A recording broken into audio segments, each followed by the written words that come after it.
L'équipage paraissait avoir repris ses habitudes de discipline et d'obéissance. Les manœuvres, rares et peu fatigantes, lui laissaient de nombreux loisirs. La température se maintenait au-dessus du point de congélation et le dégel devait avoir raison des plus grands obstacles de cette navigation.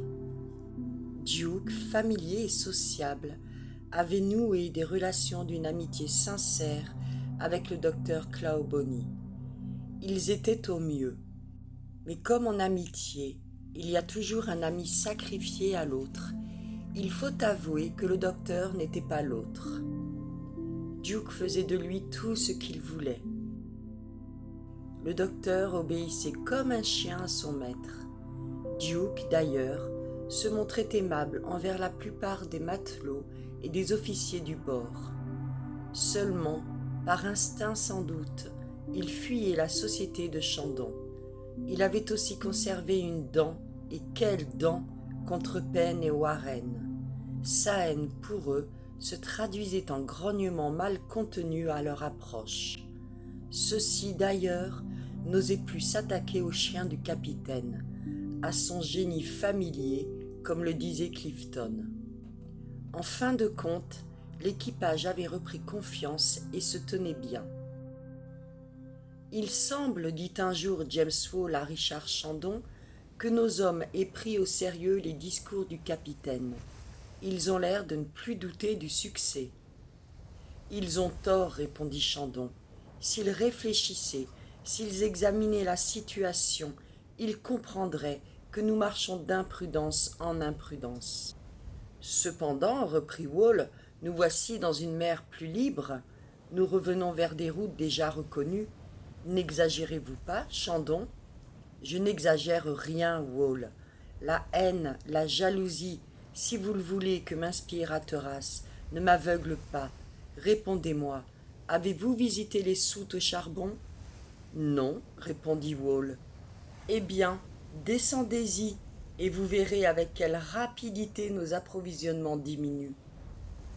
Dans le principe, on aurait dû naviguer surtout à la voile, l'hélice étant réservée pour remonter les courants ou les vents contraires. Notre combustible ne devait être employé qu'avec la plus sévère économie, car qui peut dire en quel endroit de ces mers et pour combien d'années nous pourrons être retenus ? Mais Hatteras, poussé par cette frénésie d'aller en avant, de remonter jusqu'à ce pôle inaccessible, ne se préoccupe plus d'un pareil détail. Que le vent soit contraire ou non, il marche à toute vapeur, et pour peu que cela continue, nous risquons d'être fort embarrassés, sinon perdus. Dites-vous vrai, Chandon ? Cela est grave alors. Oui, Wall, grave, non seulement pour la machine, qui, faute de combustible, ne nous serait d'aucune utilité, dans une circonstance critique, mais grave aussi, au point de vue d'un hivernage, auquel il faudrait tôt ou tard arriver. Or, il faut un peu songer au froid dans un pays où le mercure gèle fréquemment dans le thermomètre. Mais si je ne me trompe, Chandon, le capitaine compte renouveler son approvisionnement à l'île Bichet. Il doit y trouver du charbon en grande quantité. Va-t-on où l'on veut dans ces mers, Wall ? Peut-on compter tel détroit libre de glace ? Et s'il manque l'île Bichet ? Et s'il ne peut y parvenir, que deviendrons-nous ? Vous avez raison, Chandon. Hatteras me paraît imprudent. Mais pourquoi ne lui faites-vous pas quelque observation à ce sujet ? Non, Wall, répondit Chandon avec une amertume mal déguisée. J'ai résolu de me taire. Je n'ai plus la responsabilité du navire. J'attendrai les événements. On me commande, j'obéis, et je ne donne pas d'opinion. Permettez-moi de vous dire que vous avez tort, Chandon, puisqu'il s'agit d'un intérêt commun, et que ces imprudences du capitaine peuvent nous coûter fort cher à tous. Et si je lui parlais, Wall, m'écouterait-il ? Wall n'osa répondre affirmativement. Mais, ajouta-t-il, il écouterait peut-être les représentants de l'équipage. L'équipage, fit Chandon en haussant les épaules. Mais mon pauvre Wall, Vous ne l'avez donc pas observé? Il est animé d'un tout autre sentiment que celui de son salut. Il sait qu'il avance vers le 72e parallèle et qu'une somme de 1000 livres lui est acquise par chaque degré gagné au-delà de cette latitude. Vous avez raison, Chandon, répondit Wall, et le capitaine a pris là le meilleur moyen de tenir ses hommes. Sans doute, répondit Chandon, pour le présent du moins. Que voulez-vous dire? Je veux dire qu'en l'absence de danger ou de fatigue, par une mer libre, cela ira tout seul. Hatteras les a pris par l'argent.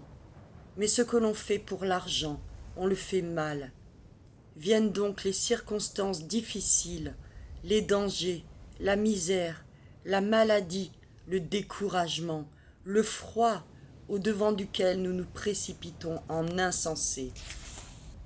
Et vous verrez si ces gens-là se souviennent encore d'une prime à gagner. Alors, selon vous, Chandon, Hatteras ne réussira pas? Non, Wall, il ne réussira pas. Dans une pareille entreprise, il faut entre les chefs une parfaite communauté d'idées, une sympathie qui n'existe pas. J'ajoute qu'Hatteras est un fou. Son passé tout entier le prouve. Enfin, nous verrons. Il peut arriver des circonstances telles que l'on soit forcé de donner le commandement du navire à un capitaine moins aventureux. Cependant, dit Wall, en secouant la tête d'un air de doute, Hatteras sera toujours pour lui. Il aura, répliqua Chandon, en interrompant l'officier, il aura le docteur Clawbonny, un savant qui ne pense qu'à savoir, Johnson, un marin esclave de la discipline et qui ne prend pas la peine de raisonner. Peut-être un ou deux hommes encore, comme Bell le charpentier, 4 au plus, et nous sommes 18 à bord. Non, Wall, Hatteras n'a pas la confiance de l'équipage, il le sait bien, il l'amorce par l'argent. Il a profité habilement de la catastrophe de Franklin pour opérer un revirement dans ses esprits mobiles. Mais cela ne durera pas, vous dis-je, et s'il ne parvient pas à atterrir à l'île Bichet, il est perdu. Si l'équipage pouvait se douter. Je vous engage, répondit vivement Chandon, à ne pas lui communiquer ses observations. Il les fera de lui-même. En ce moment, d'ailleurs, il est bon de continuer à suivre la route du Nord.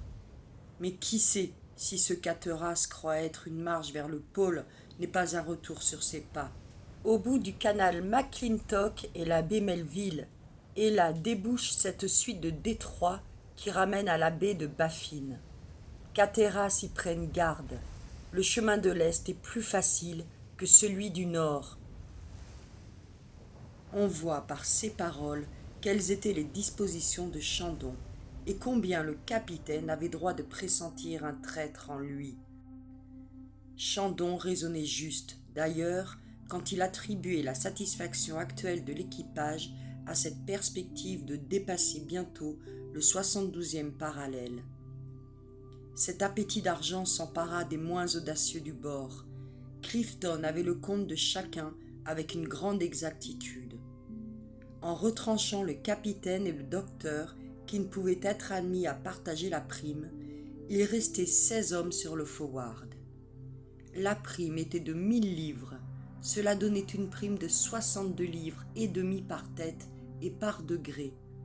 Si jamais on parvenait au pôle, les 18 degrés à franchir réservaient à chacun une somme de 1125 livres, c'est-à-dire une fortune. Cette fantaisie-là coûterait 18 000 livres au capitaine. Mais il était assez riche pour se payer une pareille promenade au pôle. Ces calculs enflammèrent singulièrement l'avidité de l'équipage, comme on peut le croire, et plus d'un aspirait à dépasser cette latitude dorée qui, 15 jours auparavant, se réjouissait de descendre vers le sud. Le forward, dans la journée du 16 juin, rangea le cap Haworth. Le mont Rawlinson dressait ses pics blancs vers le ciel. La neige et la brume le faisaient paraître colossal en exagérant sa distance. La température se maintenait à quelques degrés au-dessus de glace.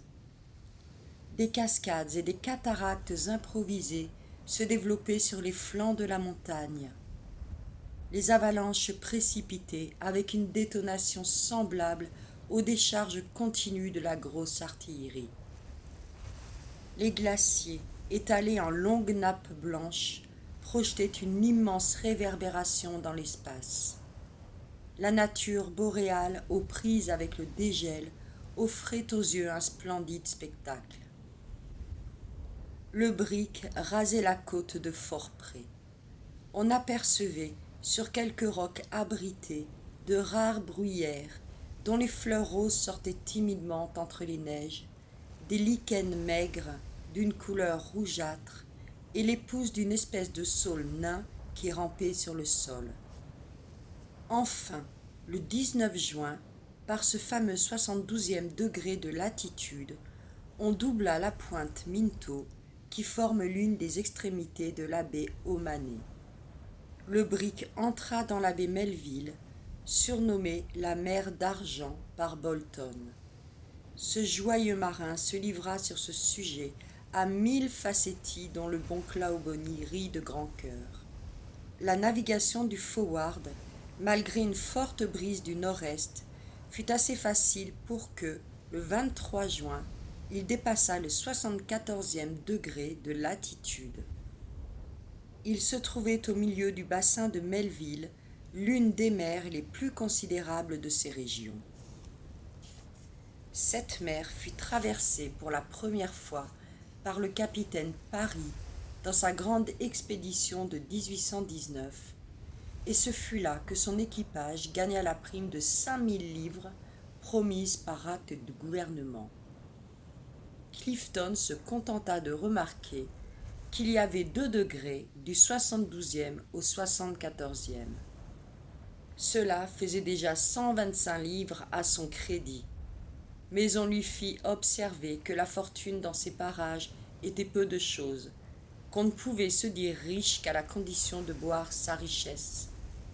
Il semblait donc convenable d'attendre le moment où l'on roulerait sous la table d'une taverne de Liverpool pour se réjouir et se frotter les mains. Le bassin de Melville, quoique aisément navigable, n'était pas dépourvu de glace. On apercevait d'immenses icefields prolongés jusqu'aux limites de l'horizon. Ça et là apparaissaient quelques icebergs, mais immobiles et comme ancrés au milieu des champs glacés. Le Forward suivait à toute vapeur de larges passes où ses évolutions devenaient faciles. Le vent changeait fréquemment, sautant avec brusquerie d'un point du compas à l'autre. La variabilité du vent dans les mers arctiques était un fait remarquable, et souvent quelques minutes à peine séparent un calme plat d'une tempête désordonnée. C'est ce qu'Hatteras éprouva le 23 juin, au milieu même de l'immense baie. Les vents les plus constants soufflent généralement de la banquise à la mer libre et sont très froids. Ce jour-là, le thermomètre descendit de quelques degrés. Le vent sauta dans le sud et d'immenses rafales, passant au-dessus des champs de glace, vinrent se débarrasser de leur humidité sous la forme d'une neige épaisse. Hatteras fit immédiatement carguer les voiles dont il aidait l'hélice, mais pas si vite cependant que son petit perroquet ne fut emporté en un clin d'œil. Hatteras commanda ses manœuvres avec le plus grand sang-froid et ne quitta pas le pont pendant la tempête. Il fut obligé de fuir devant le temps et de remonter dans l'ouest. Le vent soulevait des vagues énormes, au milieu desquelles se balançaient des glaçons de toutes formes, arrachés aux icefields environnants. Le brick était secoué comme un jouet d'enfant, et les débris des packs se précipitaient sur sa coque. Par moments, il s'élevait perpendiculairement au sommet d'une montagne liquide. Sa proue d'acier, ramassant la lumière diffuse, étincelait comme une barre de métal en fusion. Puis il descendait dans un abîme, donnant de la tête au milieu des tourbillons de sa fumée, tandis que son hélice, hors de l'eau, tournait à vide avec un bruit sinistre et frappait l'air de ses branches émergées. La pluie, mêlée à la neige, tombait à torrents. Le docteur ne pouvait manquer une occasion pareille de se faire tremper jusqu'aux os. Il demeura sur le pont, en proie à toute cette émouvante admiration qu'un savant sait extraire d'un tel spectacle. Son plus proche voisin n'aurait pu entendre sa voix. Il se taisait donc et regardait. Mais en regardant, il fut témoin d'un phénomène bizarre et particulier aux régions hyperboréennes. La tempête était circonscrite dans un espace restreint et ne s'étendait pas à plus de 3 ou 4 milles. En effet, le vent qui passe sur les champs de glace perd beaucoup de sa force et ne peut porter loin ses violences désastreuses. Le docteur apercevait de temps à autre, par quelque embellie, un ciel serein et une mer tranquille au-delà des Icefields.